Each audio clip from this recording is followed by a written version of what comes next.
Hey yo, it's time to roar, get loud, let's ignite. Jeremy B in the house, we keeping it tight. Every weekday at 11, we ready to ride. Lions Talk Live, come and join the pride.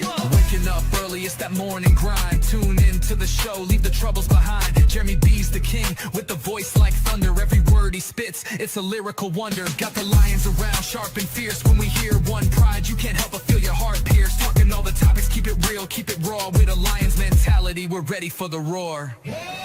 One pride, it feels right. Jeremy B bringing the heat, morning light. Every weekday at 11, we taking flight. Lions Talk Alive, yeah, we ready to bite. One pride, hear us loud. Jeremy's in the zone, making us proud. This is a Huddle Sports Network broadcast. You can find us on Roku TV, Amazon Fire TV, Facebook, and of course YouTube. Get all your NFL news here first.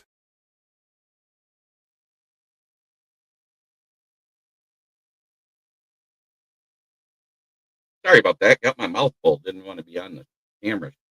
Mouth full of toast.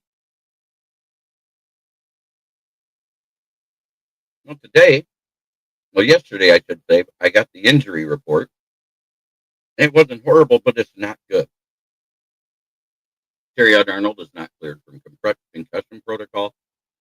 Brian Vance was rested. Taylor Decker rested. Kirby Joseph still is not practicing, and we don't know his status for this week yet. And Panay Sewell was rested for his ankle. But we had a bunch of people coming off the IR and people who played in the game that had some injuries actually practiced.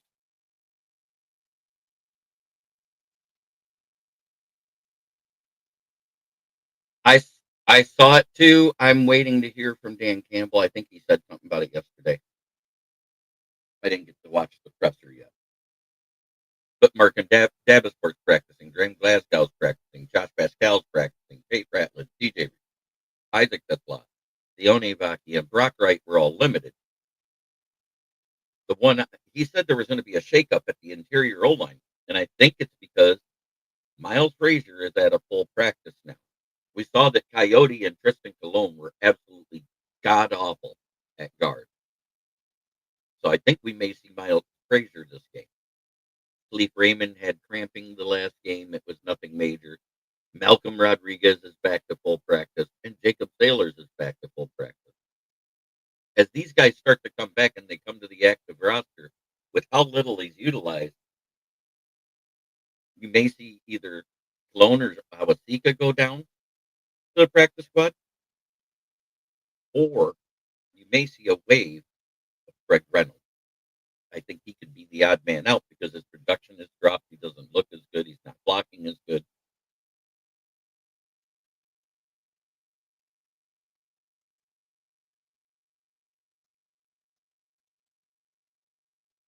Not a bad injury. It was more of a rest day.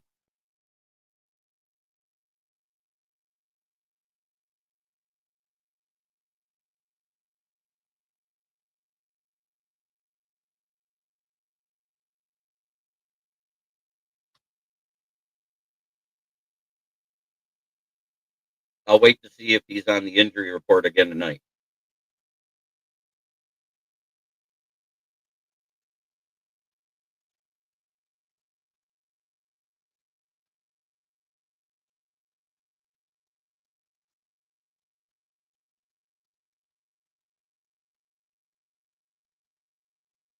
I'm wondering how bad the concussion is with Terrion Arnold.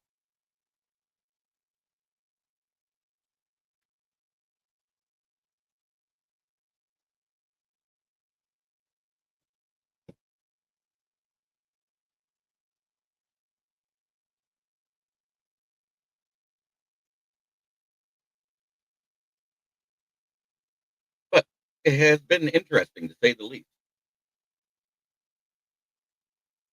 Other than that, the only thing we do know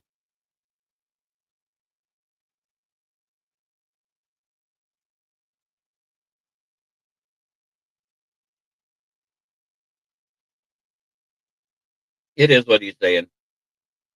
And like I said, until I hear it from out of Dan Campbell's mouth,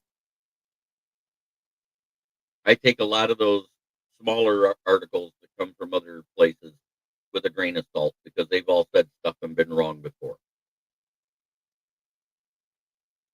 We got 17 people watching.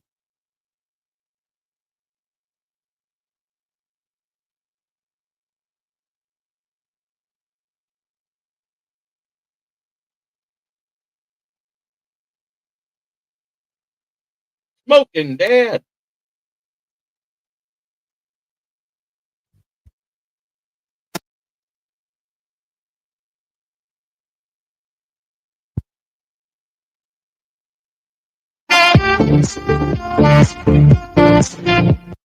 Good to see you, Dad. Cousin Jody says hi. As in Barb and Dave's kid.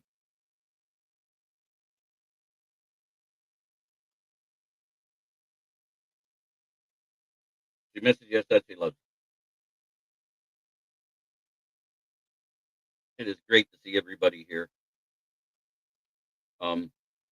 Laporta injury is a little concerning, but until I hear more, I got to hear it from the coaches. Not just from some article.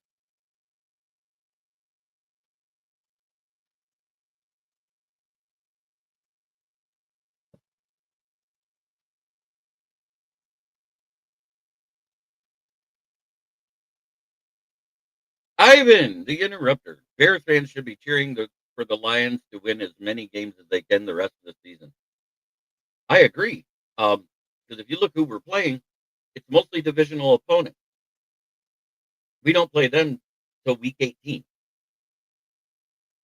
So if we can win 5 out of the next 6 before we get to them, that's going to make that game mean more.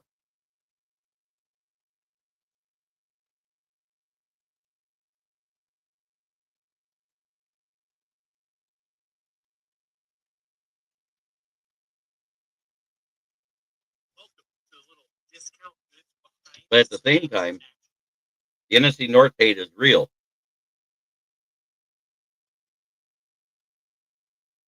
It's hard to want to root for a team in the division unless they're playing against a rival you hate more.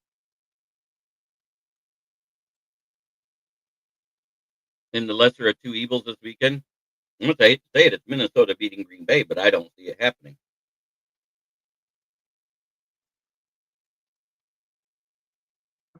Broski, JB, how you doing?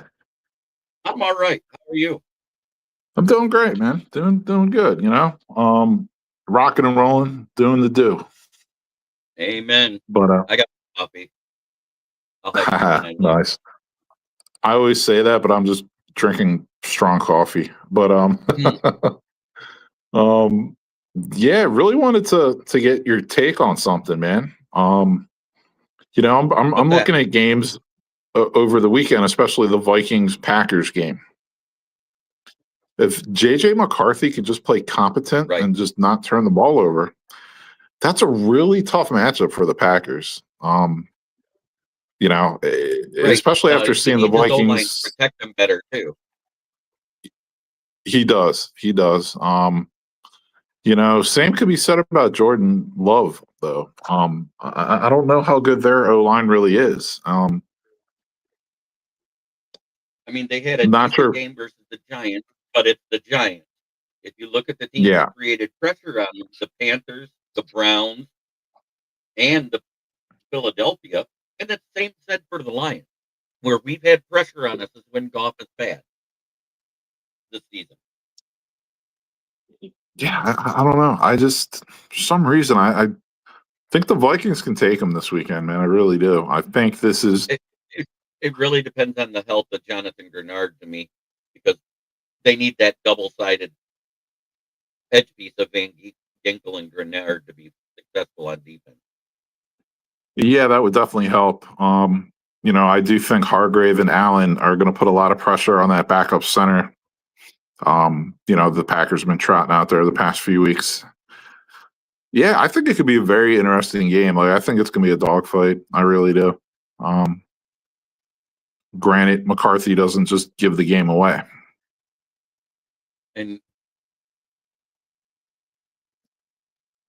Or mean less. Yep.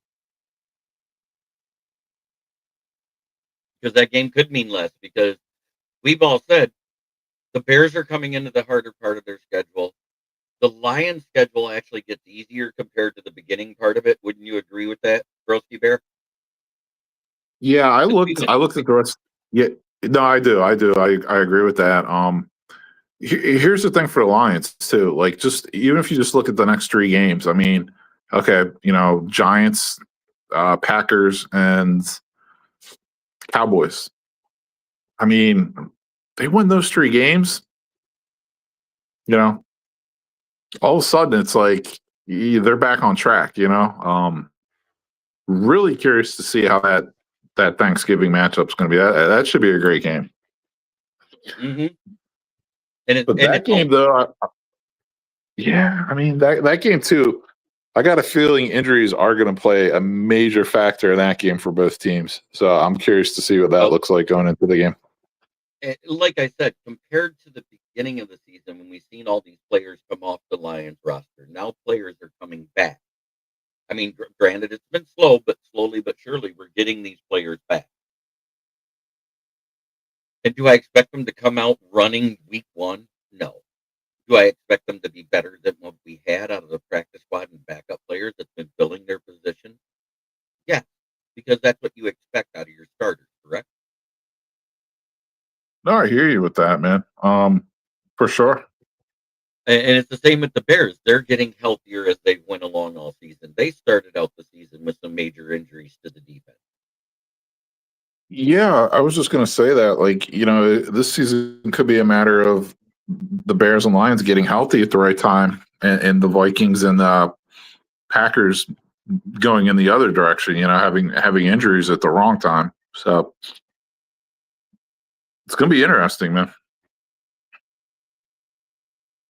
There's no doubt in my mind about Aaron Rodgers this weekend. I mean, I would be absolutely shocked if he doesn't play this weekend. I'm really not even considering it, to tell you the truth. But you know, you guys, who do you guys play this weekend? The The Steelers. Steelers. Yeah. Now, somebody tried to say that the Pittsburgh Steelers are 1-2 all time in Chicago, and I was like, "What?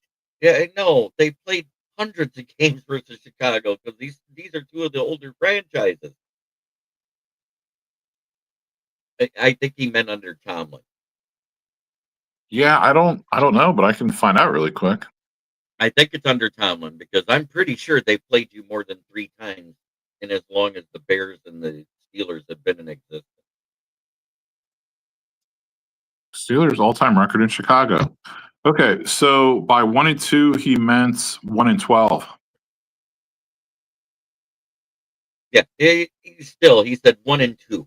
You know what I'm saying? On the Yeah, post. yeah, yeah. And I was like, this guy's an idiot. I know they played more games than that. And even if they're 1 and Mm, 12, you know, it's a different the difference is the teams that they played when they played them. yeah, I'm seeing And a lot of weird. I'll go there. Yeah, and if we're going post 1960, the Steelers have a record of 1-6 versus the Bears on the road since 1960. So that's really, they haven't played that much in Chicago, considering it, I feel. But I can't really, I'd have to go back and verify. I'm just doing like quick searches. I'm not really, you know what I mean? Like digging into it to confirm, But anyway, one thing about those two teams, both teams are creating a lot of takeaways. Bears have Yep, 22, Steelers have 18. right. And as much as we haven't been getting as many turnovers lately, we don't turn over the ball a lot here in Detroit. There's been less fumbles this year. Goff hasn't thrown more than a pick in a game in forever since last season. Yeah, So, I mean that's huge. That's huge. it is You huge. know, We're I still, I mean, think we're either second, third, or fourth in turnover differential right now, yeah. if I remember right. No, you're correct. Because that's one thing I check every week. That's one of my key, And also like point team differential. indicators. Point differential. I think it's what? Philadelphia and a couple others than us. I think we're fourth or fifth in point differential as Yeah, well. Point differential too. I know the Bears aren't that good because honestly, they got blown out by 30 points by the Lions, so they're still suffering from that game. I feel, and all their games are It's a close anyway, and all their games are right. Most fucking almost 1-2 point games anyway. So it's like, the only yeah, thing that helped negate it was when you guys whooped up on the Cowboys. It took quite a few of those points away. But at the same time, you haven't blown out anybody else. It's all been no, close games, comebacks, and stuff like that. yeah, yeah. When you say close games, you're not kidding. We're talking last play of the game type stuff. Yeah, where you Um, win by 3, 4, maybe 6 points at most. yeah, And yeah. I'm not even trying to be a jerk. I'm just calling it like it is. JB, well, try At harder. defense, Try harder. last year, your defense was much better at keeping scores down last season. I don't know, man. I'd have to go Overall, back over and look over at that. over overall, you guys had a better point differential with less games won, is what I'm getting at, because your losses were all close games. Now you're winning those close games. That's a sign of success and that the team is growing. Have I seen Caleb make your receivers better yet? No. Have I seen him making better decision making? Yeah. It, Yeah, I mean, am I saying anything wrong there? no, well, I would have to go back and just. I'm not again not trying to come at you any kind of way, but I would have to go back and look at the point totals from last year to see. But Caleb, yeah, I mean, work in progress, like big time. Like is he making better decisions overall? I think yes. Is he accurate and efficient enough yet? No. Is he to the point where he's like making other players better? I would say no. Well, that kid has a gun, man. The more I watch him, I'm like, dude, his arm's almost too strong. Holy crap, can he sling it? And one thing about him is he actually put on 12 pounds this offseason. I don't think many people talk about that.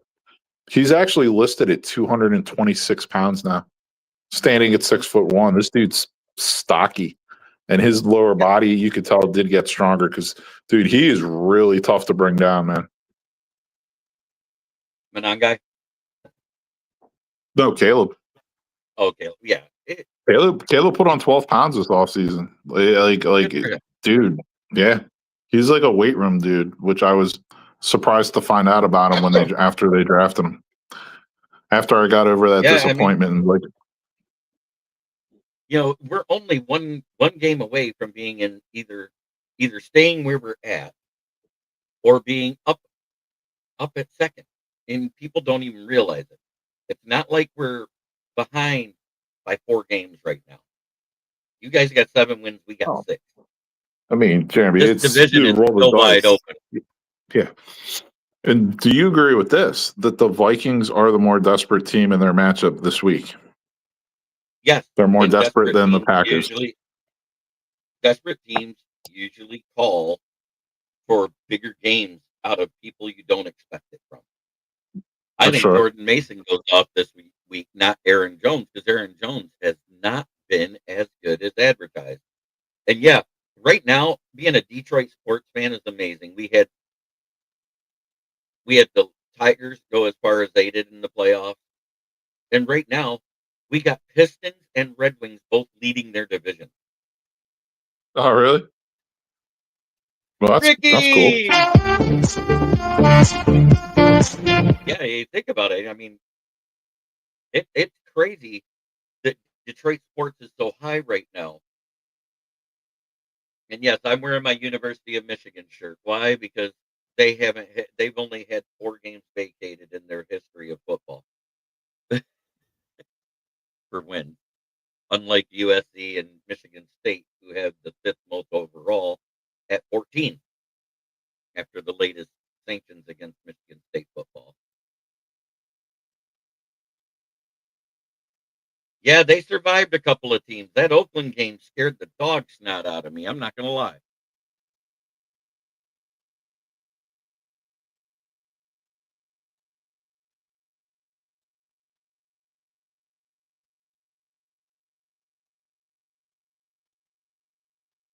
I was going to say, college football is almost dead for me this season. Holy crap.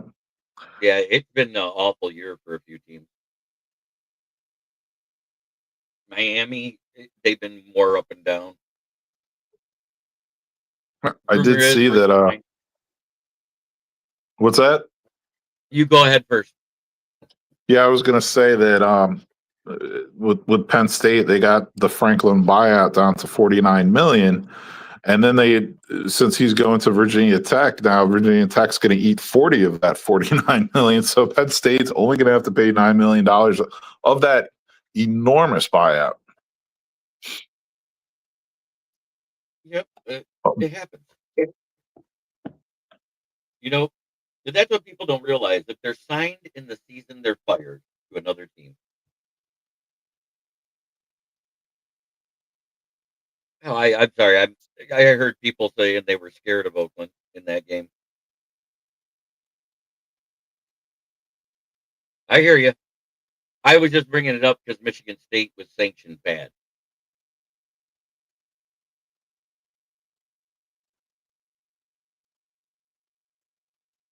Yeah, but man, there's you know, this. I've never seen so many openings. College football head coaches at major programs than there is going to be this offseason. Like, this is insane, JB. We got Penn State, we got LSU, we got Auburn, we got Florida, we got Oklahoma State, we got Oregon State, Virginia Tech just got filled.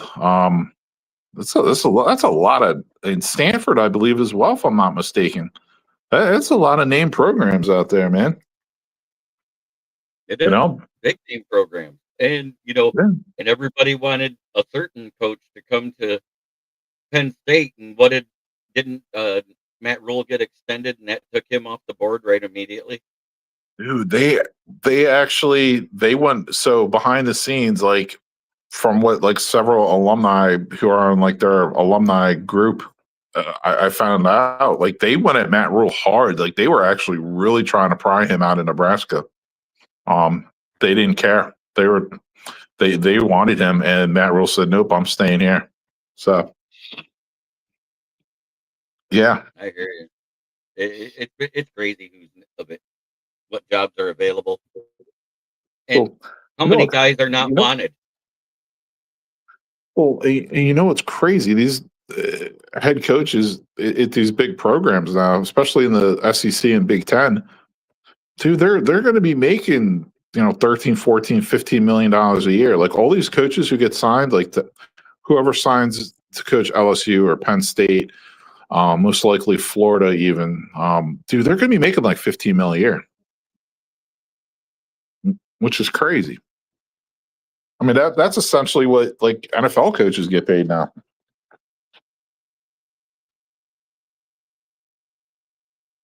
Oh yeah. Paul Jones. I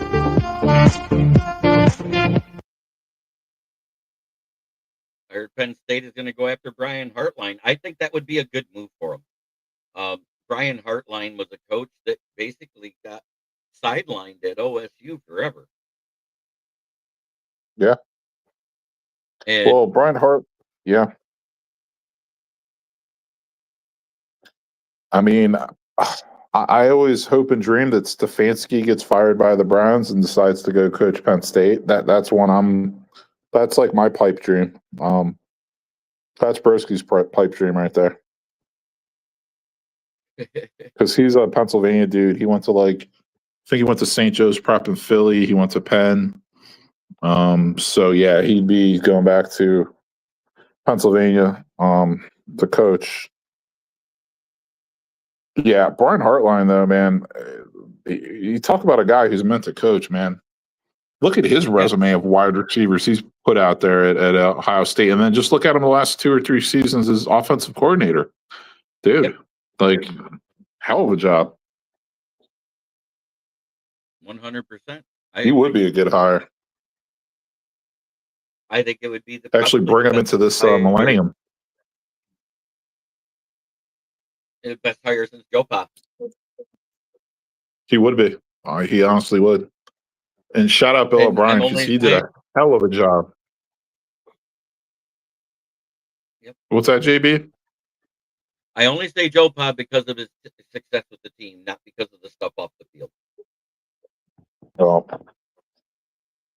yeah, man. And we have to remember to put things in context. All of that stuff came out while he was in his retirement year, if you remember right. He announced he was going to retire after that season, and that's when all of that crap broke about him. And yeah, I mean that was a dark. I mean, that was insane. That whole situation, for so yep, many reasons. And like I was touching on about coaches, Bill O'Brien, honest to God, JB, I'm not exaggerating. One of the best coaching jobs between NFL and college I've ever seen anyone do was Bill O'Brien stepping into Penn State and not letting them die after all those sanctions. He did such an amazing job. I wish they could have kept him. He wanted to go back to the NFL. Obviously, he got a head coaching job. Why not? But man, did he keep that program from just getting flushed down the toilet completely. I'll always have respect for that guy for that. oh yeah.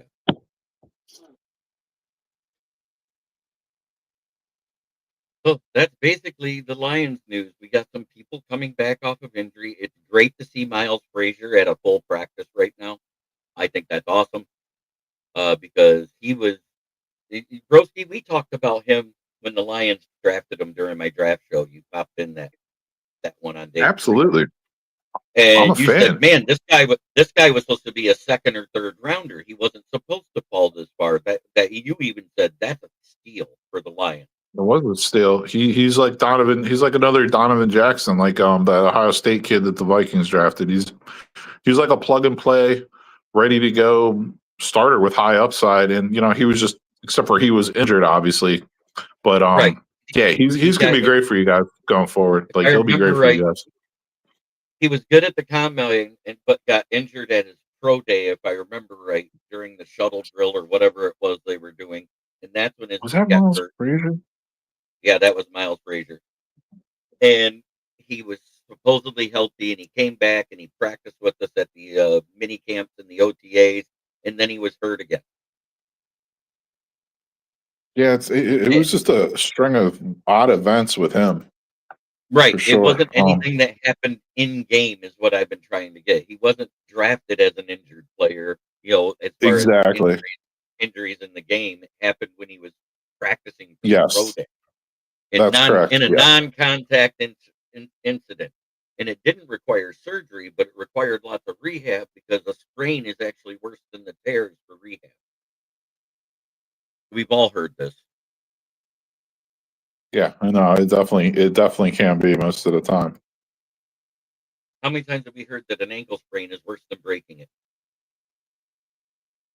Oh, a severe sprain. Yes, it absolutely.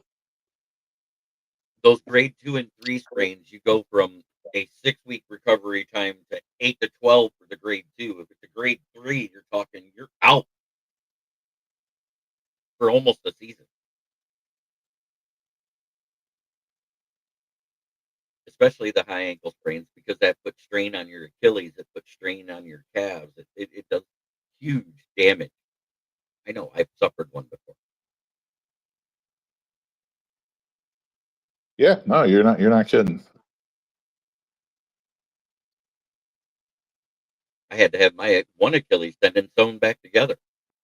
Did you really? Yeah, May of 91, or maybe it was 1990. It was one of the two. I was going to say, did you blow it out rushing the quarterback, or was it No, running the 40? I was riding a bike in the middle of winter, had a pothole, my foot slipped off, and those old metal rat trap pedals went right through my Achilles tendon. Back. I was keeping in shape, but was riding on the road because it was snowy. When the Rams play the Cardinals, do you call it the St. Louis Bowl? Yeah, that's an interesting point, man. Dude, I remember too when it used to be the St. Louis. What was it? The Look, St. Louis Rams, right? Paul Or, I Jones mean, the was St. our Louis last show Cardinals. 2 years ago before before you started following me. They were the St. Louis Dude, Cardinals first before they ever were the St. Louis yeah. Cardinals. Correct. But yeah, Cardinals, Rams, like, dude, they used to brawl. Like the Bears and them used to brawl. Like preseason games. Like I just remember like the animosity between those two teams. Like no matter when they met. Like if it was preseason, regular season, I'm talking like bench clearing fights with these teams. 2 years ago, he just said it. Two drafts ago in Detroit, when I wanted us to take a center to be ready for Ragnow's retirement. How much better would the Lions be right now if we did that?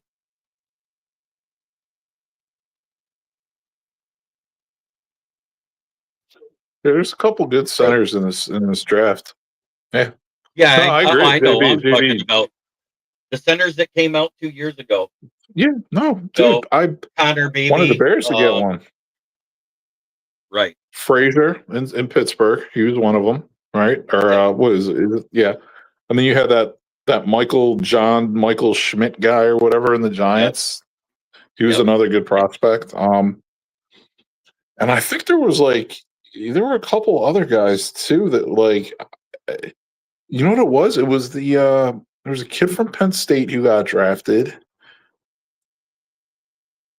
There might have been, yeah, because he was CJ Stroud's starting center as a rookie. They were both rookies. Remember that? It was Stroud. It was a rookie quarterback, and he had a rookie center. But anyway, yeah, there's a couple of nice center prospects too, man. Can't A go wrong swinging door drafting a isn't center. a swinging door isn't quite right. You know, want to know what he was that last game versus Philly? He was a revolving door on a whorehouse next to a naval base after payday. That's what he was. Whoa, say that again. Glasgow. He was a revolving door on a whorehouse next to a Navy base after payday. Wow, there you go. Wow. Yet both guards played bad next to him. Ratledge got hurt. Tristan Colon came in for a few snaps, and he was awful. This is what I don't. Fred, Cam Jurgens was actually drafted 3 years ago. He sat a year behind Kelsey. Kelsey retired and became the starter.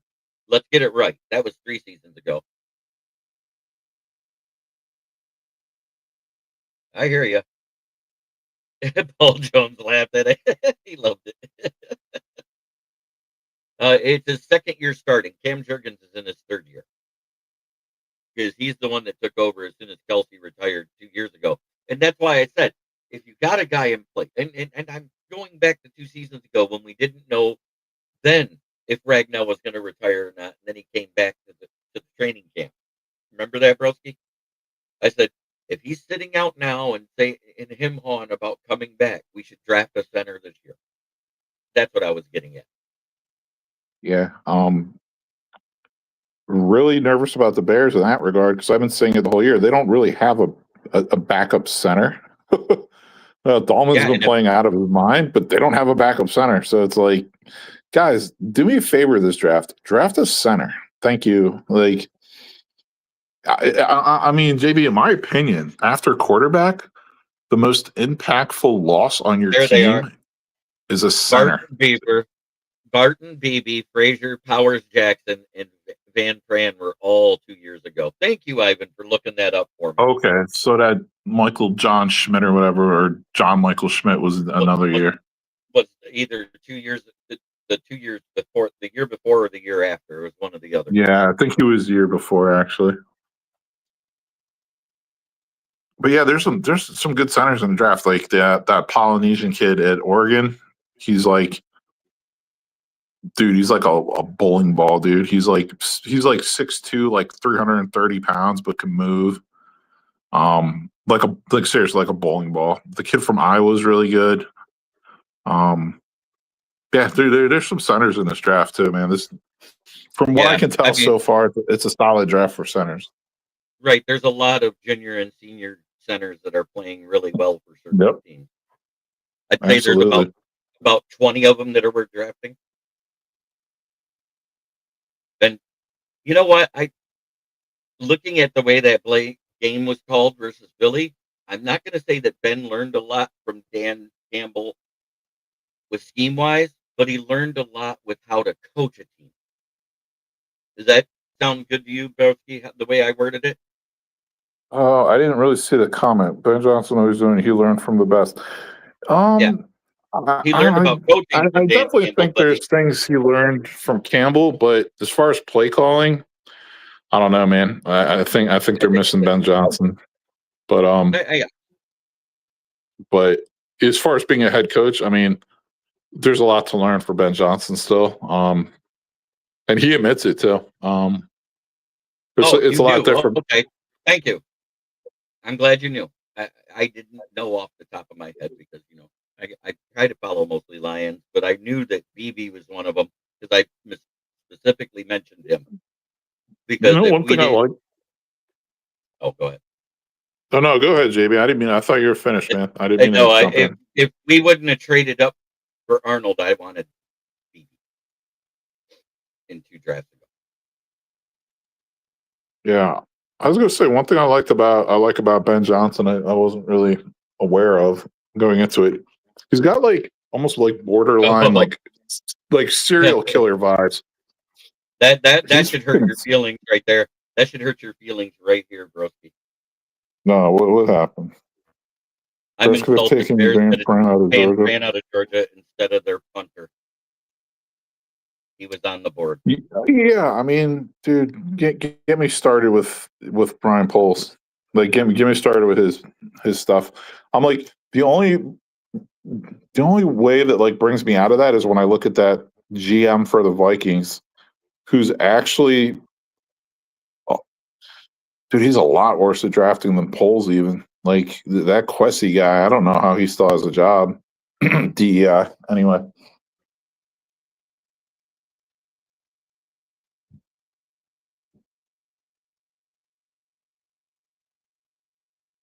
Yeah.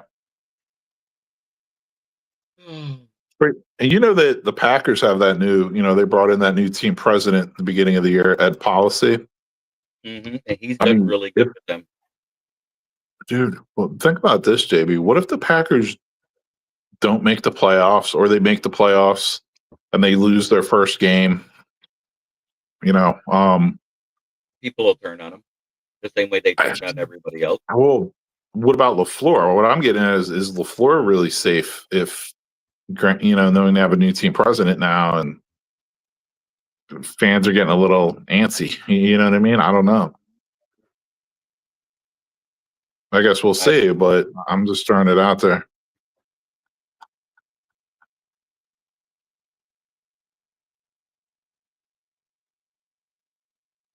oh man.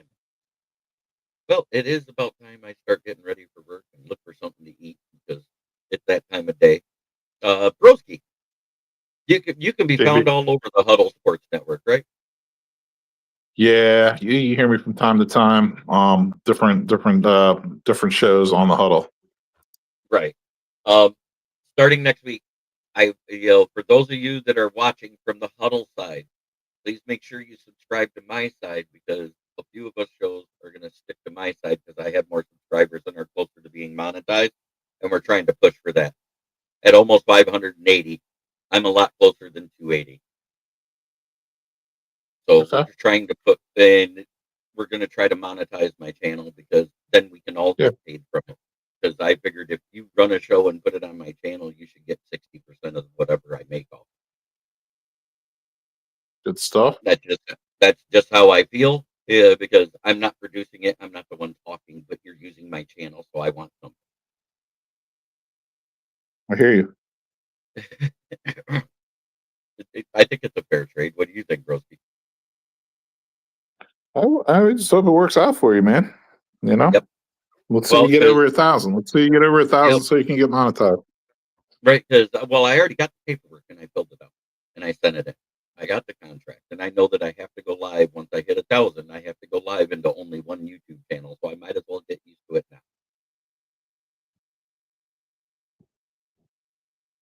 Because if you go live, you can share it to other channels after you're actually live. You know how you can go in and share afterwards, but you can't go live into multiple YouTube channels. Okay. All right, brother man. Well, good catching up with you. All right. Well, try every day to be a better person than you were the day before, because that's the only way to make the world a better place. It starts right here. And just for you, broski, we're going to go bottom to top for the sponsors. You know what I'm talking about. Oh. In last place, there's Skullfuck. In third place, we took an L. Oh, wow. In second place, it's FT. Bucket Pack. And in first place for the first time since what, 2018? At any point in any season? It's what? The Bear. Well, let's see how long Bears can stay on top, man. Yeah. We gotta have fun with the NFC North 8, and that's how I do it. Is with doing that. It's fun. You know, I don't hate fan bases. I don't hate the other teams unless it's war week. You know how I am, bro. Yeah, I'm not the shit talker. I talk stats most of the time. I understand, JB. You're a knowledgeable Lions fan. I appreciate that. I try to be. You're a very knowledgeable Chicago Bears fan, and you also know college. We were able to talk college ball, but like I said, when your team started checking out on James Franklin, you checked out too. Well, see how this rest of this. We'll see how these games play out this weekend, man. Yeah, I think it should be fun. Yeah, you guys should curb stomp the Giants. Honestly, you really should. So, anywho, well, thanks we'll for catch up watching, again everybody. soon. Oh yeah, I'll be live tomorrow with BA. You're more than welcome to join us. Appreciate it, JB. All right, have a great day, everybody.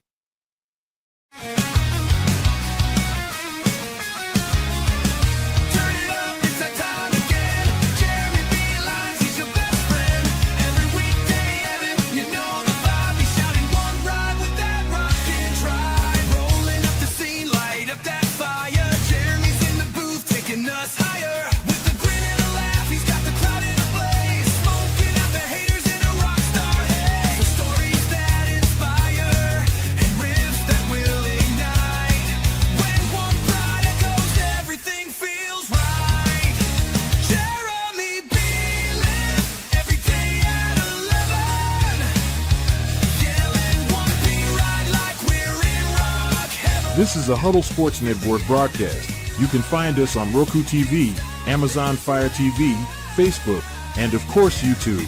Get all your NFL news here first.